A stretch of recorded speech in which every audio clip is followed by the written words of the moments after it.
Joining us for Fox 10 News at 4, the long-awaited election audit report was presented to the state Senate today. It found that President Biden still won Arizona with more votes than originally thought. But the report also found what they believe are areas of concern within the county election system. Fox 10's Steve Nielsen joins us live from the Capitol with the latest. Steve, they came up with a litany of things that they say are irregular.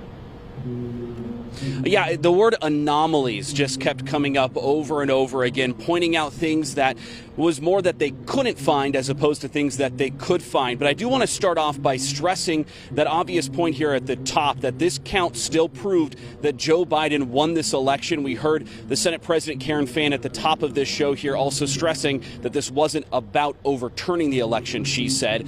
That being said, there's a lot of people outside of the Capitol here that were hoping that that's what this would lead to here. It's a pretty quiet, subdued scene outside of the Capitol right now compared to a little while ago when there was a lot more people here. Let's go over this presentation that is still ongoing inside of the Senate. This has been going on since 1 o'clock this started. It's focused on three key areas: signature verification, the count, and then a lot of the computer data behind the scenes. On signature verifications, one of the things the Senate contractors claimed they found was a small number of scribble or bad signatures that were approved. Well, Maricopa County, they've responded to that already, saying that there was a lot of reasons that someone might have a, quote, scribble signature, as it was called. They said it's reviewed by a team for approval. It can be for things like medical reasons. Someone might have a stroke, a situation like that. That's something we saw throughout the day a lot so far, is the Maricopa County team responding to what's being said inside of the Senate through Twitter responses to facts as they're coming and going.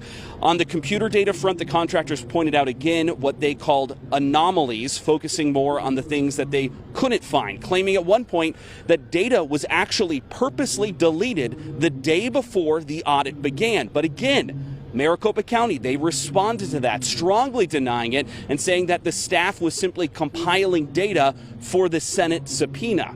Now, on the count, Doug Logan with Cyber Ninjas, he said their numbers were basically the same as the county's official count. These are all, very small numbers when we're talking about 2.1 million ballots. These are very small discrepancies. So we can say that the ballots that were provided to us to count in the Coliseum very accurately correlate with the official canvass numbers that came through. Significant statement there, but this is again where we get a little into the weeds on all of this.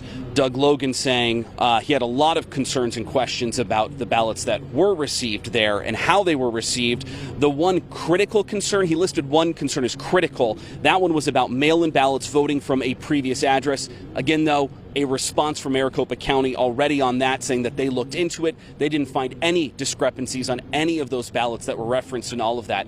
So this really is into the weeds, into the minutia of how these elections are run. And that's why, although this audit is being presented today, it is far from over. This audit team saying that they are still looking for more information. They're still doing a paper evaluation that's going on. So there'll be more results from that in the future. And then also the legislation that could come from all of this, the anticipated legislation from all of this. So this, although is being presented today, not over yet, that presentation, but it'll still keep going for quite some time. Reporting live at the Capitol, Steve Nielsen, Fox 10 News.